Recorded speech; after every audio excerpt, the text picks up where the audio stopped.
Hey guys, what's up? So today I'm going to be teaching you a really fundamental yo-yo trick, and that is the man on the flying trapeze. It just looks like that. And in order to do that, I'm also going to be telling you how to do the breakaway throw.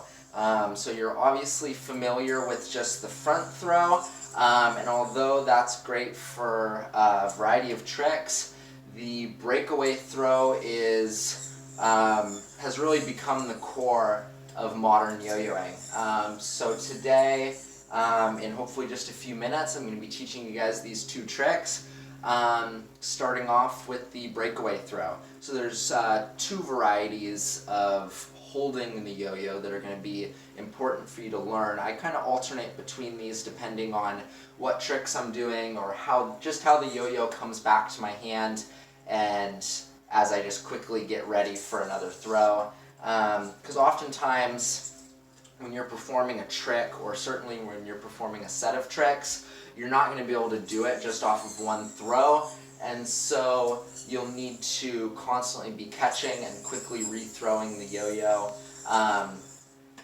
So without any more to say about that, there are two hand holds that I'm going to teach you. The first one, which I'd probably use more frequently, is just like your front throw. You're going to wrap your middle finger around the center of the yo-yo, and then you're going to rotate your arm so your palm is facing the ground and you kind of have your shoulder up like this, and then just uncurl your arm like 180 degrees. So like here's the plane of rotation, 180 degrees. My shoulder doesn't, of course, go quite that far, but as far as you can get it is the idea here.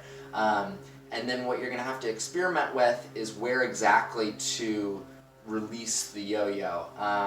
So if you release, say, at 90 degrees, it's going to go straight up. That one makes enough sense. But the goal is to find some sort of sweet spot where you're going to flick your wrist, just like you do with the front mount, but now you're going to flick it this way, and let the yo-yo travel off your hand. And I'll back up so hopefully you guys can see this better. You're going to let it arc around. And you can do this with varying degrees of exaggeration. Here is like really exaggerated, like an arc, release, and then you have that breakaway throw that's running parallel to your body. When I'm doing it really fast, it can just look like this. Or I can release it really low like that. So like I said, experiment with that, but it's the same hold that you're used to. You're just running the yo-yo, the line of the yo-yo parallel to your body and rotating this way, kind of like, I don't know, like a bowling motion, like you're throwing a bowling ball or something to that extent. Just like, well, that one hit the ground, but you get the idea. A big sideways swooping motion. It's also going to take some practice getting the tilt of the yo-yo correct. Oftentimes people will throw it and it'll go way out like this, and then you'll end up with something like that. And so anyways, it's going to take some experimentation. Unfortunately, there just isn't a lot more to it. It really is just practicing getting it to roll off your hand. It's kind of funky getting your whole arm to rotate this way. You'll probably find in the beginning that you want to do this in short practice sessions, because otherwise your shoulder's going to get really sore, because it's just a totally new motion of yo-yoing. But lucky for you, the next handhold is a little bit simpler and doesn't require as much of a range of motion. So if your shoulder isn't flexible, or if you're just tired of holding it in the same old way, try this way. You're going to start out like usual, but you're just going to rotate the yo-yo. So I'm rotating it to the right, and now it is facing sideways. You grip it with your thumb and however many other fingers you want, and then it's just rotating like a doorknob. You do the doorknob and it rolls off your hand. This one can be harder to get good speed, and so you can exaggerate it by still swinging your shoulder a little bit. And like I said, the experimentation is really going to increase the precision of the tilt of your yo-yo. So the idea here is to have it spinning really parallel to your body, not perpendicular. So just practice those. You got the normal hold, and then you got the thumb grip, doorknob twist. And so that is called the breakaway. Of course, just learning a throw isn't much fun, and so like I said, I'm going to teach you the man on the flying trapeze, which is the basis of all sideways play. There's just a huge variety of tricks that I will be exploring on this channel with you guys, and I'm sure you will come across if you're looking at other yo-yo tutorials. So the man on the flying trapeze, now that you've got a decent breakaway throw, or even if you're still working on it, the idea here is it's just interacting with your non-throw hand's finger. So I usually start with my index finger, and really all it is throwing the yo-yo into this, or throwing the yo-yo string into your finger. So you're gonna have to experiment with how far apart your hands are, because of course, if it's way out here, you're gonna probably miss the string, because it's like so close to your hand, it might hit your finger even. But of course, if you're too close, then it really doesn't work, because then the yo-yo doesn't have anywhere to land. So somewhere halfway along your yo-yo string, like if you imagine this is how long your yo-yo string is, you want to have the yo-yo land and still have room for it to rest somewhere in between your hands. So here's a better example of that. Equidistant, I mean, this is a little too much, but it's fine for practicing.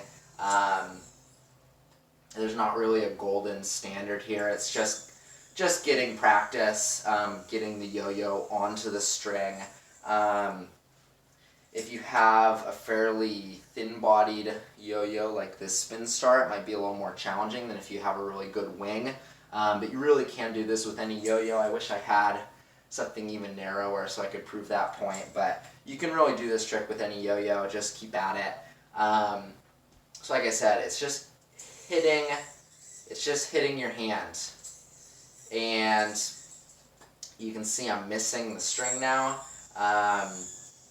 That is the next point I'm going to touch on. So you see the yo-yo string is in front of this trapeze string. So that means that my yo-yo hand was too close to my body. And I know that because if I do the opposite and I put my throw hand way forward, then the yo-yo string is behind the trapeze string.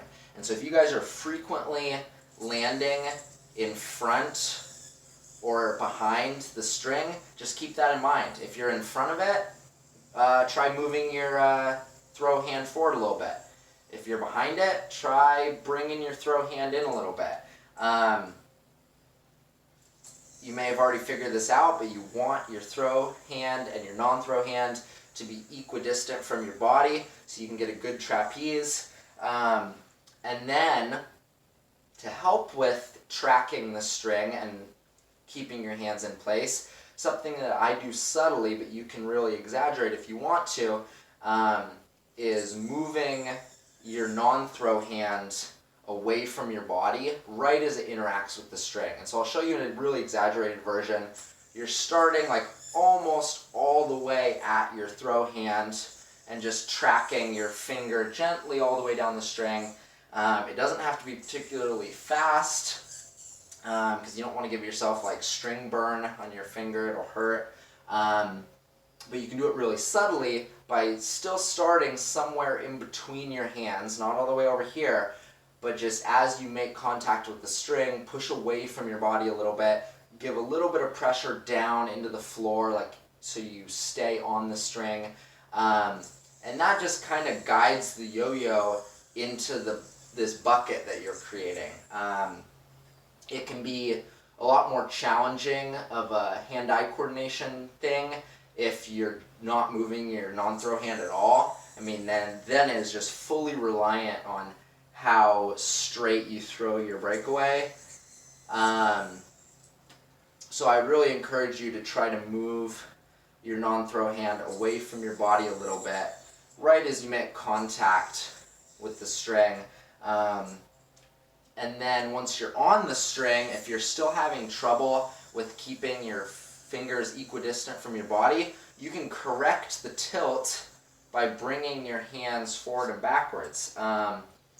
So for this spin star yo-yo, it's a little bit hard to demonstrate just because it doesn't like interacting with the string a whole lot. You'll find that yo-yos that don't have a real bearing in them, you can only be on the trapeze mount for so many seconds before they just kind of fizzle out and lose their spin. There's just too much friction. But what I'm saying here is, if you start too close to your body, you see it tilting, you can correct it and kind of find that equidistant spot and hopefully save your trapeze. But for now, I'm just gonna have you guys experiment with your breakaway throw and with your trapeze. Just remember, you're trying to keep the yo-yo this direction, and so everything that you're doing is just trying to preserve that momentum in that same direction, just like you'd want for your forward throw. You want it really straight and on the correct degree of axis or degree of tilt. So I think that's all I've got to say, guys. I hope that in the near future, when you come across more tutorials on my channel that use the breakaway throw, that you're not too intimidated by it, and then you can just start learning any trick you want, because that is the basis of modern yo-yoing. You've got your front throw, and now you'll get your side throw, and maybe someday when I'm better at yo-yoing, I'll teach you guys horizontal, which if you're interested, you can look up horizontal yo-yoing. It's really challenging, and I've never been very good at it. But anyways, now you know the breakaway and the man on the flying trapeze mount / trick. Sometime in the near future, I will teach you the man on the flying trapeze and his brother, which looks like that. And then a trick that you guys have been seeing me do in a lot of the videos is the man on the flying trapeze and his brother slack, which looks like that. So anyways, those are some things to look forward to, guys. I hope that you don't find either the tricks you learned today to be too frustrating, and let me know what you guys think in the comments. If you haven't already discovered our Instagram page, go check it out. It's at WWU Throwers. That is Western Washington University Throwers on Instagram. And good luck with these ones, guys.